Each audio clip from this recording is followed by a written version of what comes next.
আলহামদুলিল্লাহ, আমরা ১০০টি আরবি বাক্য তারকিবের অলরেডি ৬০টি আরবি বাক্যের তারকিব শেষ করে ফেলেছি। এটা আমাদের ৬১তম আরবি বাক্যের তারকিব। সেই বাক্যটি হচ্ছে কুল হুয়াল্লাহু আহাদুন। আজকে আমরা এই আরবি বাক্যটির তারকিব করব এবং তারকিব অনুযায়ী বাংলা অর্থ হবে ইনশাআল্লাহ। তো আমরা প্রথমে দেখতে পাচ্ছি কুল। এই কুলটা হচ্ছে ফেল ফাইল। ফেল ফাইল মিলে কউল। হুয়াটা হচ্ছে মুবতাদা, আল্লাহটা হচ্ছে আবারও মুবতাদা, আহাদুনটা হচ্ছে আল্লাহ মুবতাদার খবর। মুবতাদা খবর মিলে হুয়া মুবতাদার খবর। মুবতাদা খবর মিলে কুল কউলের মাকুলা। কউল মাকুলা মিলে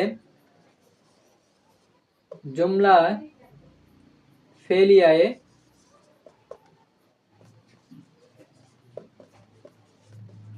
ইনশাইয়া। এই যে আমরা তারকিবটা করলাম কুল হুয়াল্লাহু আহাদুন, এই তারকিব অনুযায়ী বাংলা অর্থ হবে এরকম: আপনি বলুন সেই আল্লাহ এক অদ্বিতীয়।